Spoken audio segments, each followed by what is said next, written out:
خبر رساں ادارے رویٹرز کی رپورٹ کے مطابق امریکی صدر ڈونلڈ ٹرمپ نے منگل کو ایران سے غیر مشروط ہتھیار ڈالنے کا مطالبہ کیا اور کشیدگی کو بڑھاوا دیا اور طویل عرصے سے دشمنوں اسرائیل اور ایران کے درمیان فضائی جنگ میں ایک نئی شدت کا نشان لگایا۔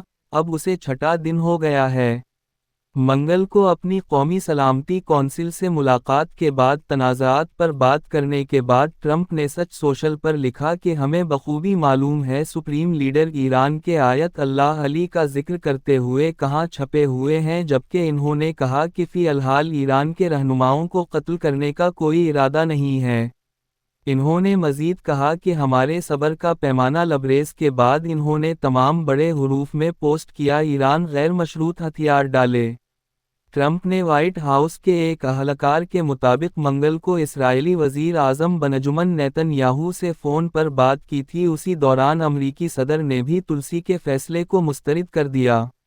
چیف تلسی مارچ میں جمع ہوئے کہا ایران جو کہ جوہری ہتھیار تیار نہیں کر رہے تھے۔ بورڈ ایئر فورس میں صحافیوں کو جواب دیتے ہوئے ایک منگل کو ٹرمپ نے کہا کہ مجھے اس کی پرواہ نہیں ہے کہ اس نے کیا کہا، مجھے لگتا ہے کہ وہ ایک کے بہت قریب تھے۔ ٹرمپ ایران کے ساتھ تصادم اور وہ اب اسرائیلی وزیر اعظم بنجمن کا ساتھ دیتے دکھائی دیتے ہیں۔ نیتن یاہو کا گزشتہ ہفتے ایرانی جوہری اور فوجی اہداف پر حملے کرنے کا جواز۔ واشنگٹن ڈی سی میں کونسی انسٹی ٹیوٹ کی ایگزیکٹو نائب صدر ایرانی ماہر تریتا پارسی کا کہنا ہے کہ تازہ ترین پیشرفت نے ہمیں ایک بڑی کشیدگی کے دہانے پر پہنچا دیا ہے اور ان کا رونی یہ ممکنہ طور پر ٹرمپ کے مطالبے پر نہیں اترے گا۔ وہ ہتھیار ڈالنے پر یقین نہیں رکھتے ہیں کیونکہ وہ خود کو ایک خود مختار کے طور پر تسلیم کرتے ہیں۔ اسرائیلی صرف جوہری پروگرام کو تباہ کرنے پر راضی نہیں ہوں گے، وہ میزائل پروگرام کے پیچھے جائیں گے۔ ان کے خیال میں یہ ٹرمپ کے اہداف کے ساتھ ایک حقیقی آپشن ہے اور اگر مذاکرات ہوتے بھی ہیں تو میرے خیال میں یہ جنگ کو یقینی بنائے گا۔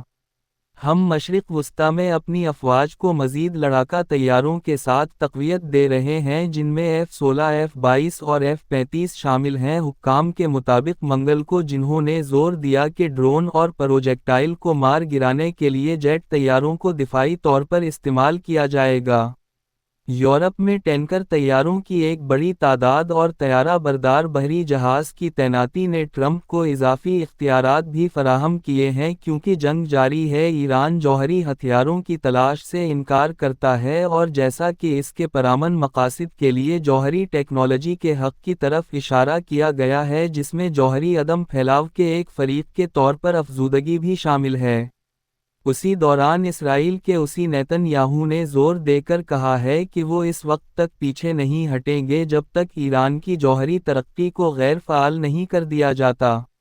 جب سے ایران کی حمایت یافتہ حماس نے اکتوبر 22 کو اسرائیل پر حملہ کیا اور غزہ جنگ شروع کی تو تہران کا علاقائی اثر و رسوخ کم ہو گیا ہے، جو کہ اسرائیل نے غزہ میں حماس سے لے کر لبنان میں حزب اللہ تک اور یمن میں حوثیوں کو نشانہ بنایا۔